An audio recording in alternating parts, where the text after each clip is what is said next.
Hey, what's going on everybody? It's Stock Estate here, and today's video we're going to talk about the top 3 swing trade stocks for this coming week. But what happened this week, right? So the meme stocks, the GME, the AMC have been coming back a little bit more, and right now that signifies maybe a interest back into the stock market. Okay, generally the S&Ps, all the overall market conditions have been increasing, right? So you look at the Dow Industrials have slowly recovered from the massive dip. Nasdaq has been recovering gently after that pretty big pullback, okay, which I've actually mentioned that 2021 March there's this huge pullback, right? And when it dipped a little bit in May, I said that this could potentially mirror this kind of pullback. But again, at these kind of lows, when it was kind of around here, right, trying to reclaim back this moving average, this could potentially, if it's able to break above this moving average, it could signify a move upwards, which now it's looking pretty like it's gonna happen, right? It's gonna reach all-time highs again to continue its overall uptrend. So last week was edging closer up, for the stock market itself, with some of the sentiment coming out of the cryptocurrency market. Okay, as you can see from over here, right, cryptocurrencies, right, have been decreasing quite a little bit, like Bitcoin, Ethereum, okay, XRP has been slowly, funds have been pulling out and placing them back into stock market. So the thing about markets, right, you must kind of understand the interlink between all the commodities and stocks and some other places, because ultimately the money that is circulating, right, if it's not in any of these markets, is held in cash. And most of the big funds, right, the big fishes are the industrials, right? They are the hedge funds. They are not going to hold cash for very long because cash is not going to generate returns for them. So this big money is going to put their money into somewhere. So when it flows out of one sector, it goes into another sector, right? So right now, if it starts to flow back into the stock market, then it could signify a good bull run for the entire market itself, and we should not be, missing out on this. So looking at silver as well. Silver, there is commodities also increasing, might hit $50 per ounce. So again, I can see money inflows flowing out of cryptocurrency markets, maybe for the short term, into the other markets itself. So how does it affect our top 3 swing trade stocks for this week? Okay, so it affects how I pick my stocks, and I'm going to give you the top 3 swing trade stocks for this coming week. And before we do that, can you just smash the like button, right? Just smash it, just touch it, right? It's free, it's completely free, right? And it is part of helping this channel grow and helping you guys and motivate me to make more content for all my loyal subscribers. Thank you very much, and let's get on with the video. So for my old subscribers, LATE format. Okay, if you don't know this, right, the new subscribers who are actually watching this, right, can take a screenshot, take a look at all of these, right? This is my trade plan itself, and I've repeated how I'm going to use this for many times already in my old videos. So go and watch my old videos if you haven't watched them already. So LAT format, you must always apply this when you go to a trade. First stock I'm going to talk about is actually UMC, and actually we talked about UMC before. UMC was a semiconductor play that we played last time. You can see there's some annotations over here. I am just going to undo everything, clear all the drawings, and we start from scratch. So we look at L, right, long-term trend. We look at the long-term trend. Long-term trends are in an uptrend. So you know that I like to play stocks that are in the overall uptrend because I'm more of a long bias on my stocks, and I don't really, play short the market or play the other side. Okay, but however, okay, learning about the short side is actually equally as important as well for a day trader or a swing trader. So, but I do suggest you go into that side after you master the long side, because short selling does have a little bit more risk, because your potential loss could be more than your capital. So that is by shorting the company, right, your loss is kind of infinite. So right now, let's take a look about this, right, what's going to happen. Right, so right now you can take a look at this move itself, right? It's in a long-term uptrend, as well as let's draw some major support and resistance. I can see some resistance around this area. So again, when I look at support and resistance, right, I look at it as a dynamic range. So again, this is anywhere from $10.47 to $11 is a area of resistance where selling pressure will start to come in to sell. The big fishers would think that, for the past few times, they have been like, oh, this is a bit too expensive, and they start to sell. So this is more likely to happen. Okay, right now you can see a fake out over here, fake out and reverse back up. So again, support level is at this area over here, which is around $8 or $8 is the support over here, and right now it is reclaiming back to the moving average. So area of value, right? Area of value, what is the area of value? Area of value is a place where we are looking to buy in at, and buy in at to have a better risk to reward ratio. Okay, so anywhere away from the area of value, example here, right, where it's too close to the resistance and too far away from the support or the area of value, then that doesn't make sense because you're risking too much for a little bit of reward. So that doesn't make sense at all. So right now, right, the area of value right now, I would say the major area of value will be at the support over here. But however, what we have now here is a confirmation that is in an uptrend. And let's take a look at the 1 hour time frame to look at what is the smaller point of area of value. So right now, right, you can see that once it hits the $8, okay, it starts to rebound up, and now it's actually respecting this the 20 moving average of the 1 hour time frame. Okay, so I always use the 1 hour time frame when I'm looking into the specifics of the area of value as well as the stop loss and entry trigger, all the minute details. I will look at the 1 hour time frame, and in a sense I'm going to mainly trade off the 1 hour time frame, but using the daily time frame, which is the higher time frame, to look at the overall trends, look at the major support resistance areas for the bigger picture. So right now I can identify that the moving average is actually, okay, let me just draw it out. See the moving average over here, this is a area of value. Okay, and again, right now it's trading a little bit away from the area of value, but again, anywhere around here, let me just draw it out. Anywhere around here, okay, anywhere if you could buy around here, the moving average, the 20 moving average of the 1 hour time frame is a good buy. In fact, right now here, you could actually start some positions, $9.41. And yeah, that's the area of value that we are looking at. So trigger to enter. Trigger to enter is for it to, when Monday open, okay, it doesn't gap down. So what does it mean by gap down, right? So Monday open, it doesn't just bam like this, right? Can you see this? Can you see this thing? One bar candle down. Doesn't bam to the downside. Okay, if it's huge selling pressure over here, then you might want to just not enter this trade. And again, this is a very, very important move because if this happens, right, then it doesn't make sense because that means there's a huge bearish sentiment that's in the market as well. So that's not what we want to do, right? So let's take a look at like this, right? So we are looking at market open. Okay, maybe it forms a little candle over here, okay, and reclaims back around this area, okay, and it kind of trades here and there, okay, around maybe above the 20 moving average. So it kind of up and down around this area, and that is where we want to take a position. So as long as it still continues to support this 20 moving average and doesn't break below it, okay, maybe it could have like a it could have some of the in 1 hour time frame, right, it could break down a little bit. Okay, it can break down a little bit, have a nice tail, but close strongly above this area. Then you can look to enter this trade itself. Okay, so that's very important. Last, we look at the exit strategy. Where to profit take, where to put our stop loss. Okay, so stop loss, right?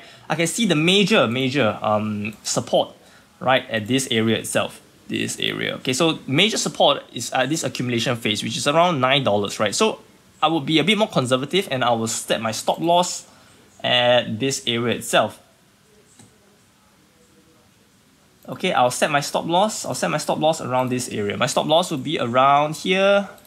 Okay, my stop loss will be around here, and my profit taking area, okay, would be near the anywhere from $10.50 to $11.23. So again, at around this area, okay, I'll just take some profits. When it hits around this area, I will take major profits. So again, from here to here, okay, from where you buy in at $9, okay, it is around a 2 to 1 or 2.5 to 1 risk to reward ratio, judging by the current stop loss and the profit taking area that I'm putting in. And the profit taking area is a very, very conservative profit taking area. If it has strong bullish momentum, you might want to ride the rest of the trend up, okay, but this is depending on you and your own risk management as well as your own comfortability in managing your shares, right? So you never want to get a profit turn into losses, but again, you want to let your big winners run as well. So I would suggest taking half your profits, maybe around here, then after that shifting out your stop loss as well as letting the rest of the shares work harder for you.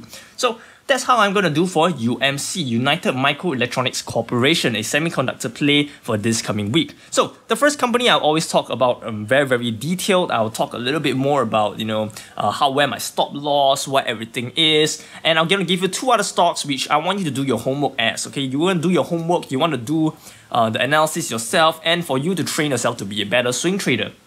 And again, this swing trading technique, where the LAT format, can be worked for many other stocks itself. Okay, you can do for many other stocks. Okay, not just for my top 3 swing trade stocks. Okay, if you want to apply it to other stocks as well, you can do that. Okay, again, mainly this is half a tutorial educational channel, half maybe a more of an idea giving channel. But again, I want to treat it more as an educational channel, but applied to current stocks that might be more applicable to you. So next 2 stocks, I'm not going to go in depth because if I do that, it will be a 40-minute video. So I'm just going to glance through for you, but give you some trade ideas, right? So next company we're going to look at is LPX, Louisiana Pacific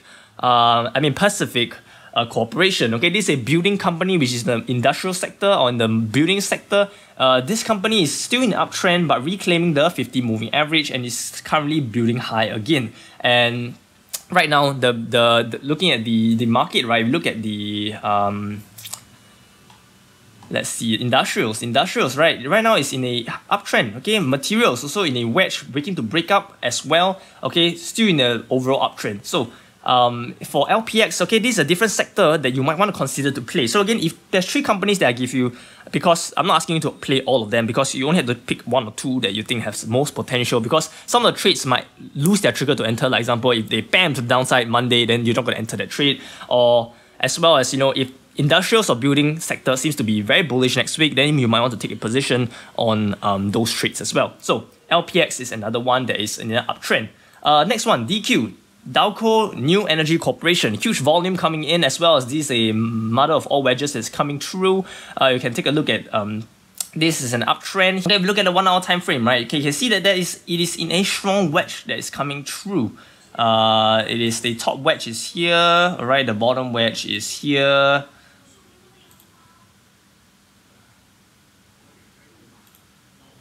Okay, so right now it's squeezing smaller and smaller, right, and waiting to break out to the upside or downside. Okay, so again, you can set a stop loss below here and have a profit-taking area of somewhere more reasonable. Okay, if you do not know how to play a wedge, okay, I have a tutorial on that. Go watch my old videos on my tutorial section.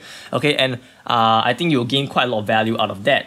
And with that said, that's the top 3 swing trade stocks for this coming week. And right now, let's go into an update about last week's picks, which we have some success about. So you know me, I like to do updates so that you guys can, get a little bit more information about what's going on last week. So I don't like to leave you hanging, and it's also good to become a trade ideas as well as a trade journal for you to journal your trades, your mistakes and everything. And that's how we learn together as a group, as a community. Okay, and we are all students here, including me. We are all students here, so we are here to learn together as well as, do your own trade plan. And it's also always good to have someone to go through with you, like a teacher in school, right, to go through with you the mistakes as well as, things that could happen, and for you to improve to get your A grade next time, right?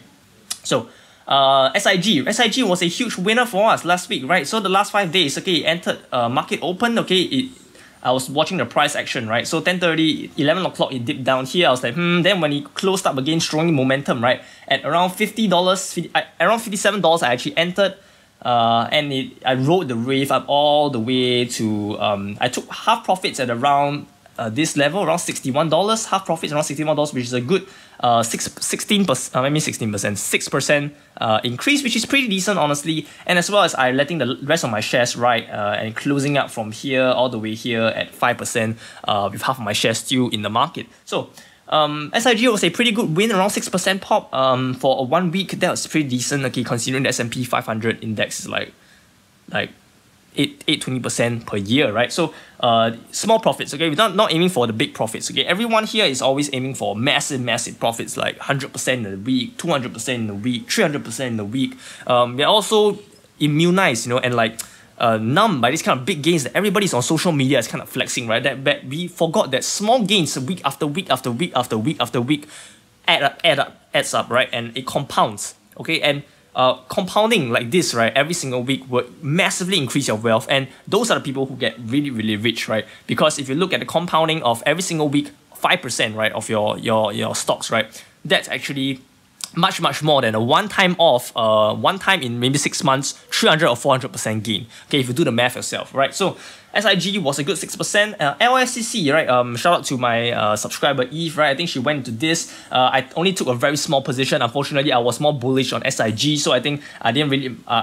If I went into LSCC more heavily, right, I would have gotten more gains. But okay, well, sometimes you never know. But Monday open, right? Monday open was around here. Okay, I took a position here, rolled it up all the way here. Was actually around 5%.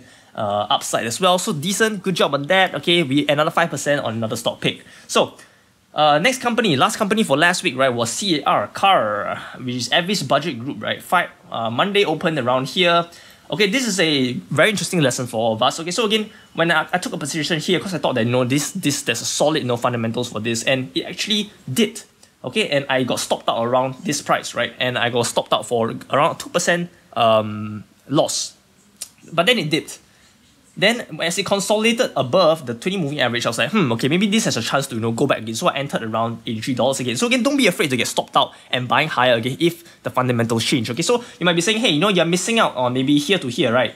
You're stupid, you're missing out 2%, but I'd rather miss out the 2%, right, than backhold a company or getting a lower, lower profit margin on this trade itself. Because sometimes if the stock breaks below a certain moving average and doesn't reclaim that, right, that means it continues in a downtrend. Then again, that's not a good stock. But the thing is, this company reclaimed back there, and then our original thesis, right, came true. So when I bought in here, I rolled it up another 5% for Avis. So again, Avis was down 2%, up 5%. So I was profit around 3% ish. Okay, around there. Don't do the I didn't do the exact math. Okay, but it was around 3% profits for Avis. So again, 3%, 5%, 6%, pretty decent gains for last week itself. And yeah, so let's see. Good luck, and we shall do some good trading this coming week. Okay, for those of you who are paper trading, okay, do some of the trading, back test some of the strategies, as well as have a little bit of journal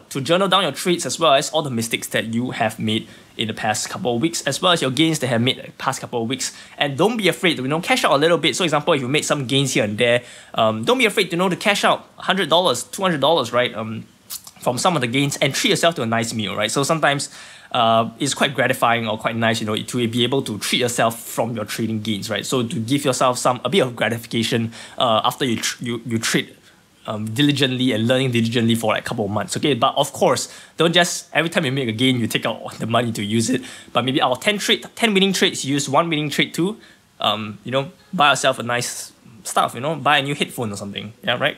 So that's it for today's video. Okay, I hope you guys gain a lot of value out of this. Okay, if you don't mind, subscribe to my channel, because we are about to hit 1,000 subscribers, and I'm really grateful to all of you, and I hope to keep making gains with all of you for many months and years to come. And with that said, thank you very much, and I shall see you again in the next video. Stop and stay out.